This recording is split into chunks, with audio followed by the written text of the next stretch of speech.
اللہ رب العزت نے قرآن مجید فرقان حمید میں ارشاد فرمایا، شہر رمضان الذی انزل فیہ القرآن، یہ رمضان کا مہینہ ہے، اس مہینے میں ہم نے قرآن مجید کو نازل کیا ہے۔ ذرا بولیں سبحان اللہ۔ میرا بھی روزہ ہے، آپ کا بھی روزہ ہے، تو رب بولیں، کوئی اس نہیں ہوتا۔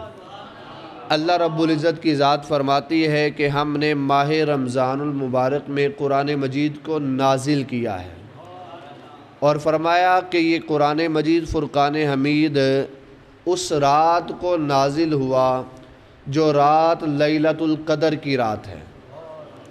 تو اس کا مطلب یہ ہے کہ قرآن کو قدر والے سمجھیں گے، اس لیے قدر والی رات میں نازل کیا۔ اور ساتھ فرمایا کہ جس رات کو ہم نے قرآن کو نازل کیا وہ رات کی فضیلت یہ ہے کہ 1000 مہینوں سے افضل وہ رات ہے۔ رمضان مبارک کی ساری راتیں ہیں، لیکن جس رات کو قرآن نازل ہوا وہ رات ہے 1000 مہینوں سے افضل ہے۔ کیوں؟ اس لیے کہ اس رات کو قرآن نازل ہوا۔ تو اب سمجھنا چاہیے کہ جس رات قرآن نازل ہو وہ رات 1000 مہینوں سے افضل ہے، اور جس سینے میں قرآن ہو وہ سینہ بھی 1000 سینوں سے افضل ہو جاتا ہے۔ کیونکہ قرآن کی فضیلت یہ ہے کہ جہاں پر قرآن جاتا ہے اسے برکت والا بنا دیتا ہے۔ قرآن ایک نور ہے، یہ مخلوق نہیں، غیر مخلوق ہے، یہ اللہ کی صفات میں سے ایک صفت ہے۔ جس طرح اللہ ہمیشہ ہمیشہ ہے، قرآن بھی ہمیشہ ہمیشہ ہے۔ بندے ختم ہو جائیں گے، قرآن ختم نہیں ہوگا۔ قرآن غیر مخلوق ہے۔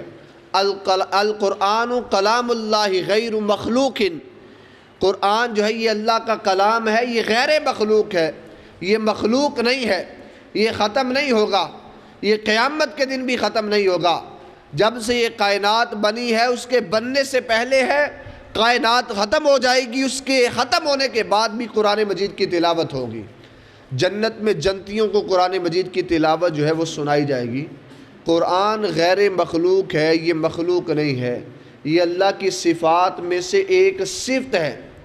اس لیے قرآن مجید فرقان حمید کو ماہ رمضان میں نازل فرمایا، کیونکہ قرآن کا اور ماہ رمضان کا ایک تعلق ہے، گہرا تعلق ہے۔ یہ ایسا تعلق ہے جس طرح ایک پھول کا تعلق خوشبو کے ساتھ ہوتا ہے، ایک جسم کا تعلق روح کے ساتھ ہوتا ہے، سورج کا تعلق روشنی کے ساتھ ہوتا ہے، اور اسی طرح جس طرح چاند کا تعلق چاندنی کے ساتھ ہوتا ہے، جس طرح کھانے کا تعلق لذت کے ساتھ ہوتا ہے، اسی طرح قرآن اور رمضان کا تعلق ہے۔ یہ کبھی بھی جدا نہیں ہوئے، یہ دونوں لازم اور ملزوم ہے۔